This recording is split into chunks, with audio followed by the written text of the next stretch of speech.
almost ready. It's the nice thing about not doing it live, right? Just fix it later. That's what I'll be doing. So here we go. So we're live. Awesome. So welcome to the Trail Manners podcast. We are back on Google Hangouts.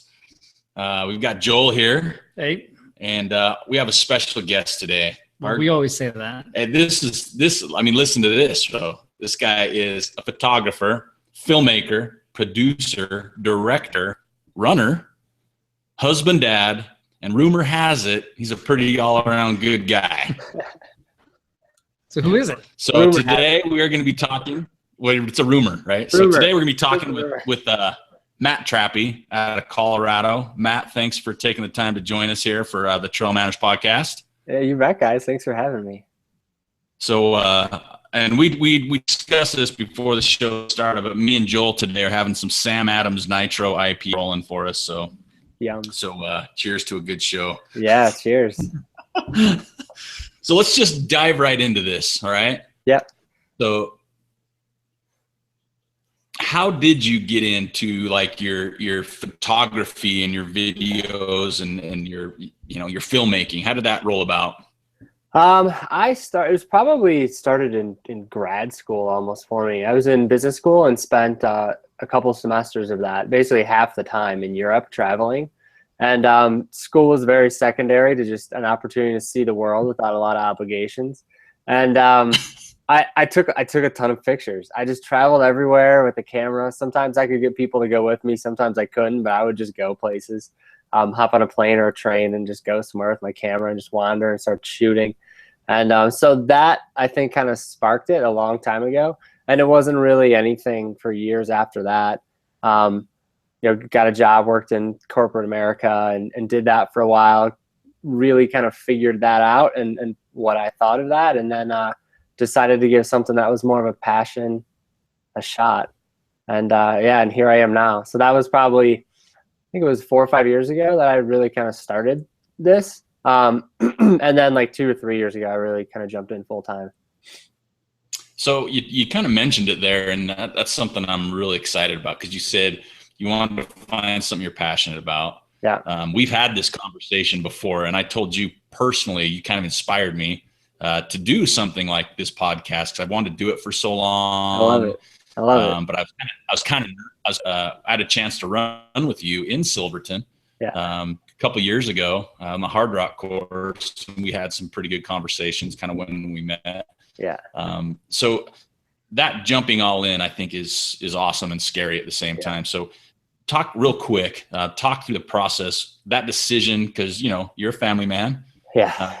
That decision to go all in and kind of what finally just said, let's do this and let's give it a shot. Yeah. I guess I was lucky in hindsight in that I got a little bit of a push because I worked at a couple different biotech startups, which was far more engaging for me because there was maybe 20 or 30 of us really getting everything done at these small companies. But we kept getting acquired because we would do well. So I went through 2 of those, and on the second one, then I was laid off after the acquisition, kind of in a pretty brutal way. Like, I mean, it's super common for everyone from, the small company that was acquired to then be laid off in favor of all the people at the larger company taking your role. Very common. But I was pretty new still. I'd only been there a handful of months. And my daughter was a week old when they laid me off. Oh, man. And I was pissed off about that. And I couldn't go back. Like, I just couldn't do it. I did a couple phone interviews with the other companies and, was looking for a job more just as a knee-jerk reaction because it's just what you do. And was miserable. Like, I hated it. I couldn't even talk to people on the phone in a phone interview. I'd get off the phone and I'd talk to the recruiter and I'd just be like, no, that guy was awful. I could never work for him. And it just wasn't happening. So that's why I say like I got a little bit of a push. And at the time I was really angry about it. But I think it like motivated me. I was motivated to do this. And so, in hindsight, I think it was a really good thing. So that was really what kind of gave me the push, but I didn't jump in completely full time. That was when we moved out to Denver. I worked part-time, run specialty at Runner's Roost, kind of hedged my bets a little bit. as I got started for a while, and then eventually jumped in full time. That's awesome. So you were from back east, right? I grew up in Cleveland. All this happened though. I mean, I lived in California and I lived in Chicago. So we were in Chicago before we moved out to the Front Range here. Okay. Nice. Yeah. So you had full support, right? Your 1 week old daughter and your wife, full support. Let's do this, huh? Yeah, they were actually. My wife was fantastic. Because she saw how miserable I was. She just knew I couldn't go do that again, especially not right away. So there was definitely an opportunity. And then your first, I won't say your first, but I think when we got to know you and when you've kind of, jumped in or got in was Colorado Trail. Scott Hyme, you did a film documentary kind of about him and his FKT for the Colorado Trail. How'd that come about? Right. That was one of my first forays into video, like at all. I had just been shooting stills. And Scott and I, knew each other from Colorado here, and he told me about his project he was going to do, and wanted me to document it for him because he knew it was going to be a pretty big deal and something he wanted to remember for his family. And so I just saw that as an opportunity to really learn video and jump into the film side of things. So I just ran with it and made about a 45-minute film out of it and brought on some sponsors to fund it and made DVDs and put it out on the web and interviewed guys like Eric for it. And it was an incredible learning experience. I did everything myself, from all the filming to all the editing, like everything, which I don't do now, but that was the way I learned it, and kind of my first foray into that. So it was great. It's a funny thing you mentioned that, because I was at the St. George Marathon in November, working a booth down there, and a guy came up to me and we started chatting, and he had this oh my God moment where he just looked at me and his eyes got really big and he says, "You're that guy." And I'm like, I don't think so, Yeah. And he, no lie, he recited 4 or 5 lines from that word for word. No way. Kind of creeped me out, I'm not gonna lie. I was like, wow, that's pretty good. He's like, man, I watch that thing all the time. It's so inspiring, so motivational. Oh, cool. But it was just kind of funny because he was saying some of these lines, and I had my wife and my daughter with me, and they're looking like, are we gonna get like attacked later, or That's a riot. So that was all that itself in the film. I had the opportunity to come out to Colorado in the premiere when that was launched and kind of see the stuff going on around that film, and that was awesome. I mean, you did a great job with that, and I think I still watch it. It's inspiring. So I know that one's great, but you have a new one that just came out, a new film or documentary, or what do you call it? What do you call it? I do. I call it a film, but it's a documentary as a subset of that. It's a documentary film. And it is called Kissing the Rock. Kissing the Rock. Yep. Nice. So how did this one come about? So Hard Rock is near and dear to me. It's actually, I think, the first race I ever shot photos at, which is pretty wild. I was super green, and I drove out to Silverton in my 03 Honda Accord, which has no business on any roads in the San Juan, none whatsoever. And I drove that thing up and down roads that I get flat tires on these roads in my Xterra now, and I drove my Accord all over these roads. So, that I think for me was a lot where I first started shooting photos at ultra trail races. And so the Hard Rock means a lot to me. I've been back every year since. It's been about 5 years now, I think. So I was talking to Buzz Burrell from Ultimate Direction, and we were talking about making a great film about Hard Rock, and the idea to include a little bit of the mining history and a few different characters. There's no shortage of them at Hard Rock, extremely interesting people. And just tell the story of what it's like at Hard Rock and the vibe there, and not necessarily the race and who's winning and nothing like that, because it's just not about that for anyone that's there. So Buzz and I started talking about that probably, almost a year and a half ago, probably now. It was about a year from, I think, inception to when the film launched, pretty close to that. We brought in some other sponsors, and I got a crew for this one. I had several people helping me film and an editor. And I had a composer who scored it, motion graphics, really got a proper crew together. Based on a lot of things I learned from making Running the Edge. So yeah, and we did it up. It was great. I'm really happy about it. Well, me and Jill had the opportunity to watch that, and the storyline on that, the storytelling component is awesome. Yeah, it is. Great. You know, the history of Silverton, I think, is pretty touching. The characters, as you mentioned, or the people you had, you know, Anna Frost, Billy Simpson, and Hans. Hans, yep. Oh man, what three? I mean, again, there's a ton of people, but There's what a a ton. great group. Yeah. I mean, Billy. I mean, when he said it's like going from Bud Light to heroin, Yep. That resonated with me big time. that was hilarious. It's true though. It's true though. You go to Hard Rock and yeah, it's hardcore, man. It's for real. So how did you decide? Because it kind of focuses on those three we just mentioned primarily. Was there a decision-making process? I mean, how did you figure that these three are the ones you wanted to kind of capture in this film? So I knew pretty early on those were the three that I wanted, and luckily they all agreed to be a part of it. They just bring completely different perspectives to it at different stages of their career. You know, Anna's a professional. She's really good. She was a favorite to win. We thought she might. We didn't know, but she ended up winning.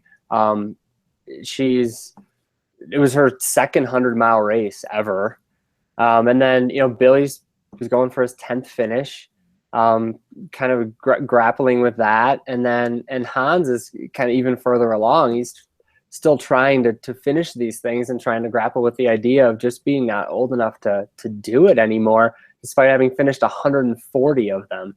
So just really interesting stories from different perspectives, and I thought that would really tell the story well.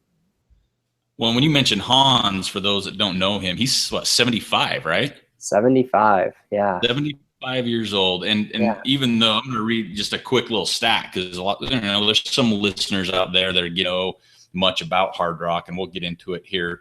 But it basically is a 100-mile loop in the San Juan Mountains, start finish in Silverton. It goes through Ouray, Telluride, Sherman. They change directions every year. It is a monster. 34,000 feet of climbing. That's not just elevation change. Yeah. That is climbing. Yeah. And they're, Handy's 14,000 feet. You go over 13, how many times? Yeah, how many? 13 times. How many times you go over 13? 7 times you're over 13,000 feet. Yeah. So, I mean, for those that don't know, if you don't know, you need to learn about it, because it is. And Matt, you mentioned it earlier, and I've had the opportunity to go down with Scott Jaime and crew for him a little bit and hike with him for a couple miles all. But the vibe down there, the way the town rallies, the people that go down, I mean, it's unbelievable. Yeah, and there's no short, like I said, there's really no shortage of people that I could have included in the film to tell that story. There's just so many really interesting, cool, and genuine people that are down there for that race that it really creates, I think, what makes it special more than the course, and that's so beautiful and everything. But people keep coming back because of the company. Well, what was your goal for this film? I mean, what was your mission to make? What did you want the viewer to get from this? I wanted to convey the vibe and the feeling at Hard Rock. I wanted to convey my experience there, what I think makes it special, the people that I think make it special, and just in ultra running and really just in the outdoors in general. That's what everyone looks for. That's what everyone loves. It's not necessarily the competition of it all. It's not a race in that regard. It's the community around it, and I wanted to convey that. And what's been, I mean, I know from my standpoint and seeing the film, but what's kind of been the overall, audience, or what are you hearing about it from people that or don't know? I've had the opportunity to show it to people that didn't really know anything about it, and the people that didn't know anything about Hard Rock come up to me with all sorts of questions afterwards, and they're just completely fascinated by this, right? And someone like Hans, that's 75 years old, done this 140 times since 1999, if you do the math on that, and they just cannot even wrap their head around this. But you also hear from people that do go back every year, and those people tell me that seem to really capture their experience and the vibe there as well. So that means a lot to me, and I think that's hard to do. That's something that was on my mind while we were creating it, was how do you make this appeal to people that have never heard of Hard Rock? but also please the people that know it really well. And that was a challenge for sure. So when you talk about the challenges, I mean, you had a crew this time with you. Yeah. You had a composer, you had all this other stuff, but what Yeah. were the true challenges of capturing and getting the footage and the information you wanted to convey? I mean, what challenges did you come across or have to go through? You know, I mean, actually filming, I have done before. I mean, I've shot photos at Hard Rock for so many years, so I knew the course, I knew where I wanted to be. All of those logistics weren't really an issue. That, you know, the weather's always an issue, but it's just kind of always an issue. It just is. I think just figuring out how I wanted to tell the story early on, deciding on the characters, and just being terrified of not doing something justice that I think is so important to so many people. That was the biggest challenge, is how do I tell this story and do it well. So yeah, not so much the filming. Maybe a little bit of that came across in editing then too, you know, weaving the story versus what we were picturing, but we were filming early on. But yeah, just getting the story right was definitely the scariest part. So how far out did you start planning this story? January, February. So Yeah. 7 months? Yeah, 5 months before the race. Yeah. And then we started filming. So I was in Silverton in June before Western States, filming for a week with Scott, the mining historian and author in the area. So I filmed with him, shot it, you know, in the mills and the mines, and then went to Western States, and I came immediately back to Silverton, and I was in Silverton for 2 weeks, filming the whole way leading up to and including the race. What were you doing at Western? Shooting photos. Yeah. For you know, who? a photo project at Western, and so I got over there and did that and got back. Dang it, right? Yeah, no, it was okay. It was all right. What? Yeah, no, Western States is cool. It's fun to always get there. It's so different. That'll be a project that I'm doing this year, is kind of on the two of those, Western States and Hard Rock, and how close they are together and how difficult they both are in different ways. So no, I'm intrigued by Western as well. Well, back on Kissing the Rock, it's what, 22 minutes long in length, Correct. right? Yep. How many hours of footage did you have complete? I don't even know. Like, just tons. I mean, you go through, and that's one of the first steps in editing, is taking all of the footage that you have and organizing it. So you can just find things as you go along in the editing process.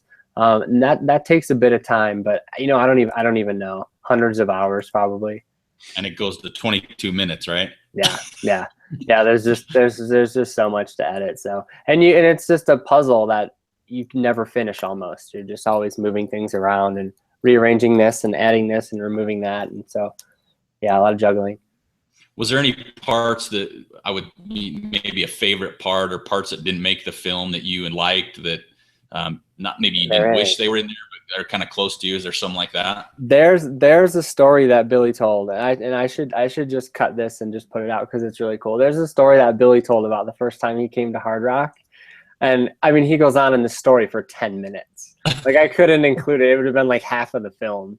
I wanted to so bad. I cut it down and tried to make it really concise to like try to fit it in, but it just would have been too much of the film. But he talks about the first time he came and the old timer guys that were running at the time and how hardcore they were, and how they dragged him out one morning to go for a run up some 14ers. To this day, he doesn't even know which ones they were, and how scared to death he was, and how he had to wait with the one guy's dog on one of the summits while the other guys scrambled this sketchy ridge over to the next peak, and he was too terrified to go. So he said, "Yeah, no worries, guys. I'll just hang here with the dog. I'll watch him." So it's a pretty good story. He tells it way better than I do, which is why he's in the film and not me. But yeah, that was a good one.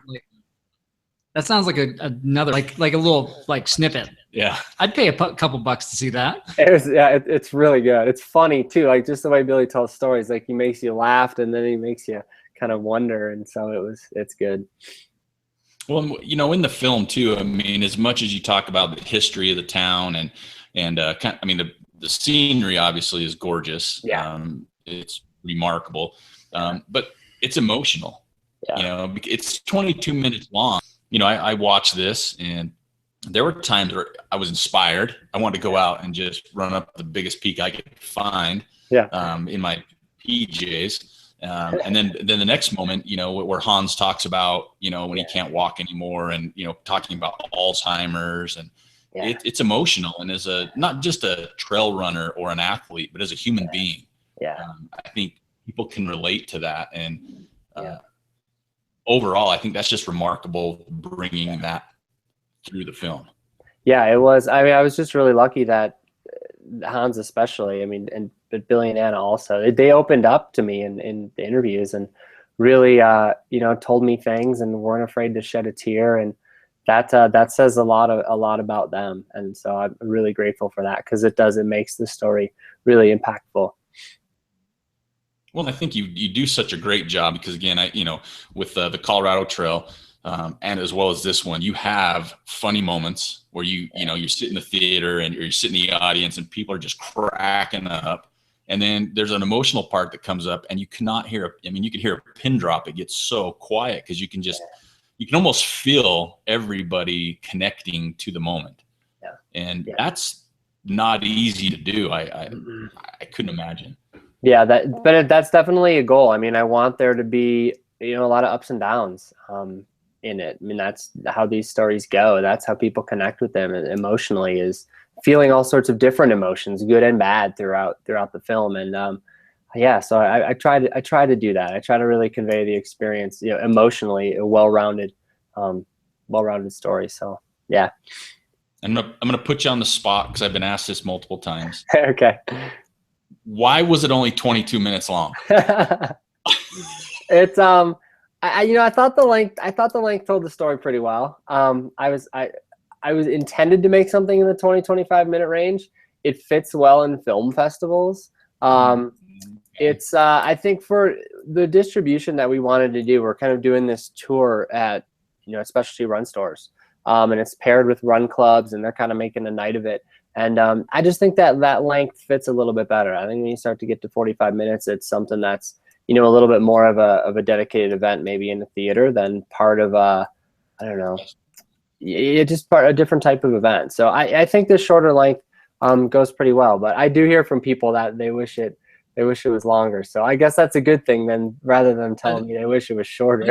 That's a testament to you, right? I think so. Because when I got to the end, it was like, dang, I wish there was more of that, because it was good. It was such a well-told story. I really enjoyed it. Like, I got done, I was like, man, I'm happy I watched this. And I'm not gonna lie, I watched another Hard Rock movie the same day, and yours is so much better. Well, thanks, guys. I appreciate that. So with what you're doing, you know, if anybody knows you or knows about you, you're always on the road. You're traveling, you're doing photo shoots for companies, you're doing stuff for yourself, you're doing filming, all that stuff. So you get to meet people, and you get to meet what I will call athletes, you know, runners, whatever they do. Yeah. What are your, I don't know, what do you take away from that? I mean, working with these type of people, say trail runners, for example. I mean, what do we need to know about trail runners through your eyes? I don't know. I mean, everybody's just a normal person. Whether I'm shooting with, you know, somebody that's an Olympic athlete, or, you know, any of the trail runners that, you know, run around in our world, everybody's just pretty normal people. Trail runners are probably a little bit more shy of the spotlight, I guess. Not that any, you know, road or track runners maybe that I shoot really are egotistical or really like want the spotlight, but you can tell there's a little bit more just shy of any sort of publicity in the trail running world. And that's totally cool. That's not a bad thing. That's just kind of how it is. I don't know. They're kind of my people. That's what I like to do, is run up the mountains. So I prefer shooting up on a mountainside with somebody, and not having to shoot right near the parking lot, right? Not being afraid to hike up to the pass to get the beautiful scenery for the photo. So So with what's next? I mean, do you have any other, is there anything you talk about you're doing next? Or are they secret little, you know, deals? What do you got going on? Yeah. I'm gonna be filming at Western States and Hard Rock this year, both for a joint project about running the double, running the two of them. So who's doing the double this year? Jeff Browning. Oh wow. Jeff Browning's running both, and that's a difficult thing to do. I mean, guys like Carl Meltzer end up DNFing at Hard Rock after doing Western States a couple of weeks earlier, and that's Carl Meltzer. So it's a pretty difficult thing to do. You know, the two most difficult, most coveted American hundreds, maybe in the world. You could debate that. Within 2-3 weeks, depending on the year, for different reasons too. You know, Western States is fast. It's really competitive. It's really hot. Training for that, and then training for Hard Rock, it's at altitude and really slow. And usually the field's not as deep as like a Western States. That they're just totally different races, and doing those and even just finishing them within a couple weeks of each other is pretty difficult and hasn't been done a whole lot of times. So yeah, we're gonna try to explore that this summer. Well, and what you say too, I mean, the races themselves, I've had the opportunity to go out to both. They are like, as much as they're both hundreds, they're the both, like you mentioned, the coveted ones. Yeah. They are so polar opposite in the vibe and feel. Yeah. You know, Western is this just hyped up, and it's not anything negative, you know, like commercialized or however you want to say it, but it is like hyped up. Yeah. It is just a great daddy big thing. Then you go to Silverton, and hard as that is, it is so laid back, and so just the vibe and the feel they're totally different. Yeah, you know, I thought that they were more different in previous years, but after being at UTMB, I think Hard Rock and Western States are closer to each other than Western States or anything is to UTMB. So I don't think Western States is like particularly, you know, crazy, but it's certainly still very different from Hard Rock. So yeah, they make a good contrast for storytelling. So is this one that you're going to be doing this summer? Are you kind of following Jeff around a little bit? Yeah. So I'll be following Jeff around for sure. Both at Western and Hard Rock, probably a little bit before and in between. And figuring out the best way to tell this one. Probably talking to some other people I've done it before. You know, Nick Clark got third at both in 2011, which was pretty cool. Yeah. So talking to some other people about it. What's the kind of goal for this one and minute wise? I'm curious because that's where I'm on. You know. No, I think this one's gonna be shorter. I don't think it'll be more than 10 minutes.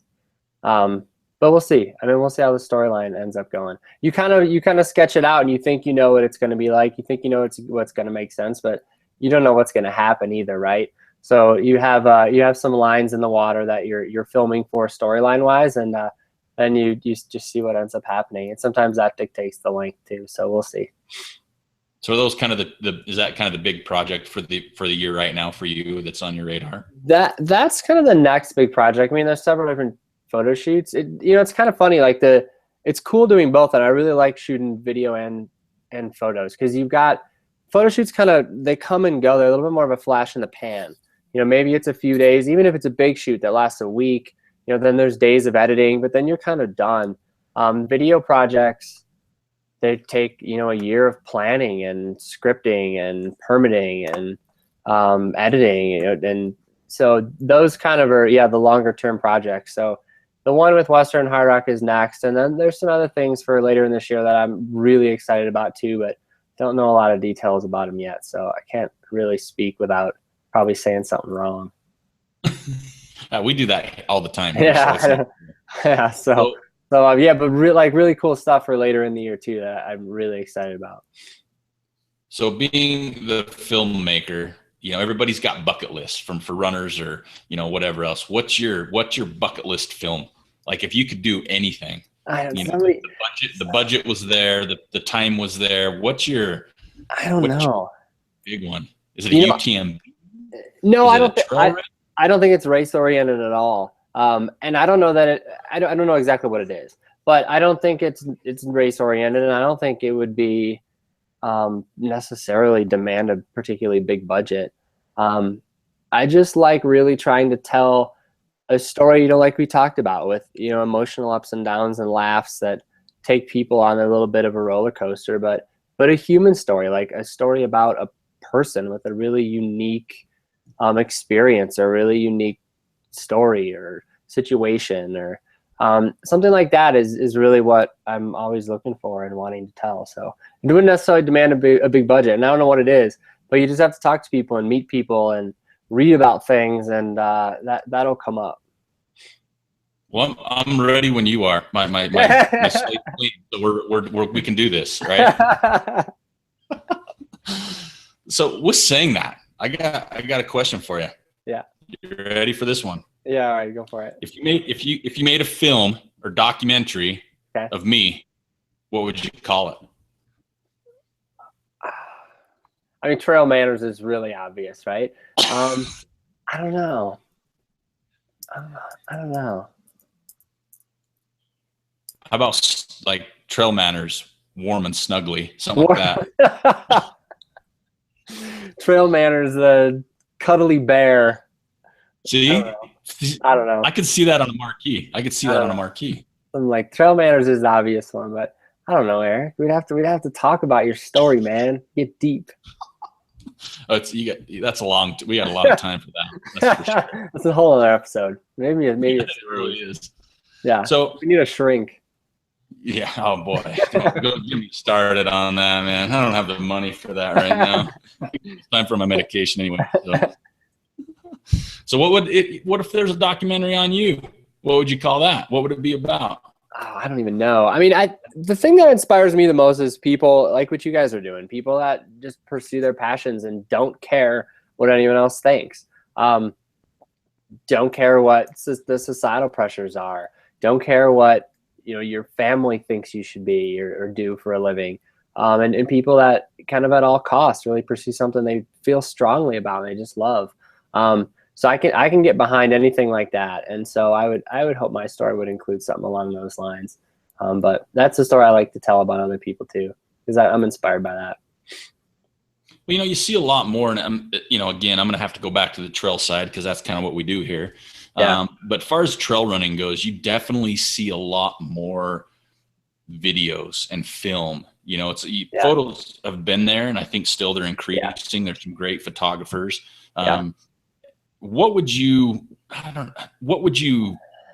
tell people that are wanting to get into it or take it to the next level that enjoy it? I mean, what kind of words of advice or wisdom would you have? Because, I look at what you've done, and I would say, I know it's young and I know you've only done a few, but you do a great job. I think you're accomplished at what you do. You've got a great reputation.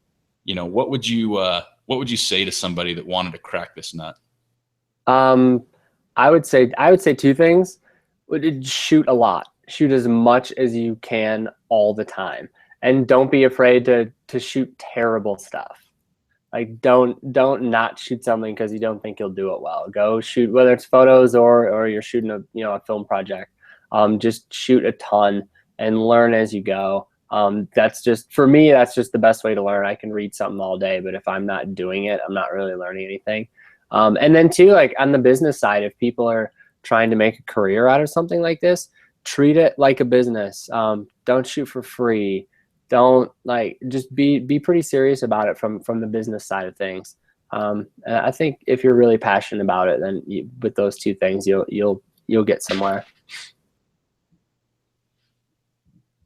Nice. Yeah. So you're in where are you at now? Denver, Boulder? We are, just outside Boulder. And so you still run a lot, right? Because you've done some races. You're a runner. I'm trying to. I didn't do much the whole second half of last year and really over the winter. I really didn't do a whole lot. But I'm running the Tahoe Rim Trail, not the race, the trail, with a buddy next month, the week before Western States. So I'm training for that right now, which I'm psyched about. It's gonna be cool.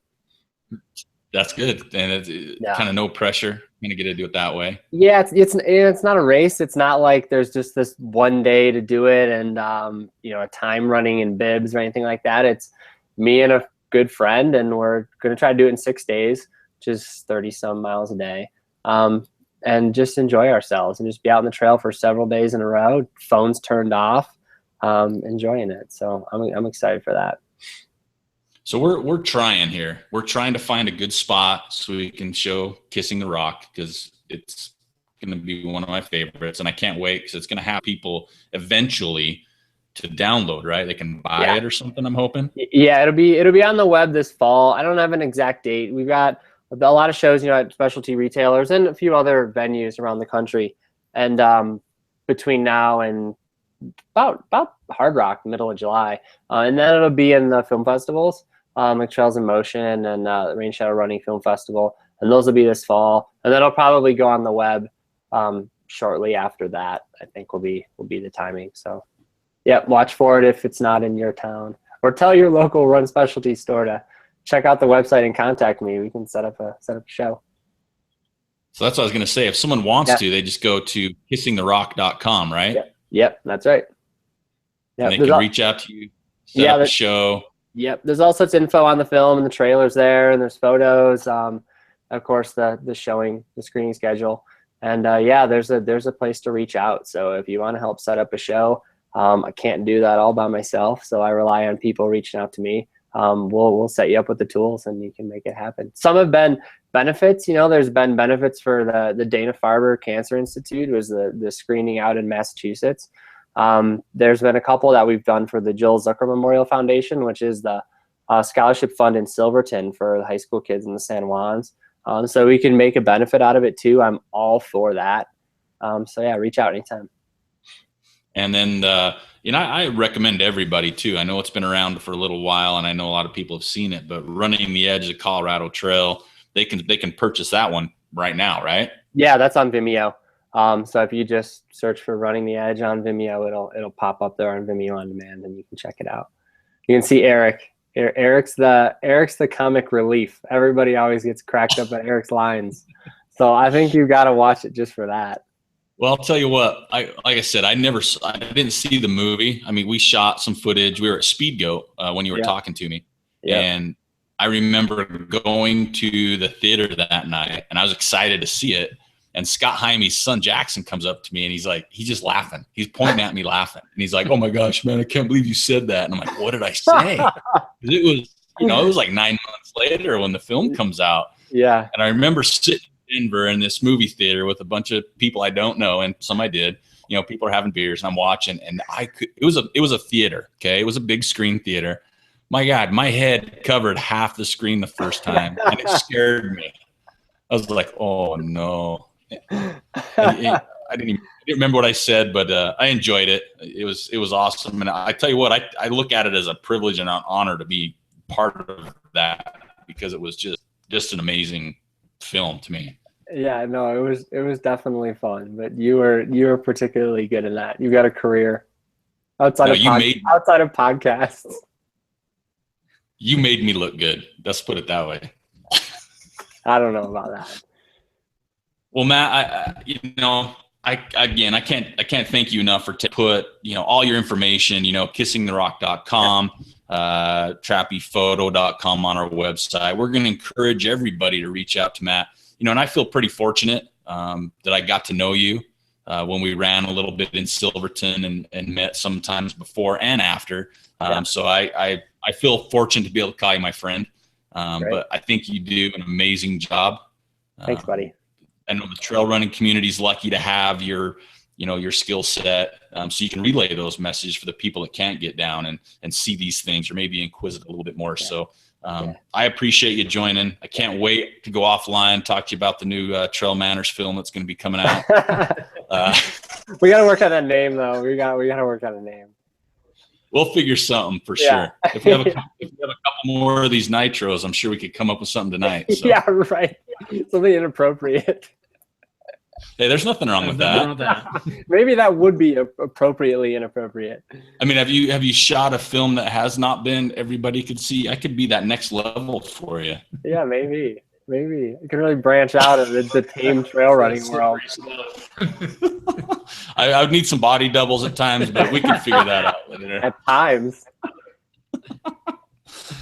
Good stuff, guys. Thanks for having me. I really appreciate it. Thanks, Matt. Hey, thanks, Matt. We appreciate it. You're going to be in Hard Rock. I'm hoping to make it down, so hopefully I can at least see you down there this July. Good luck with everything you're doing. Tell your family hello. Will do. And thanks again. Yeah, will do. Thanks, guys. Take care. Appreciate it. All right.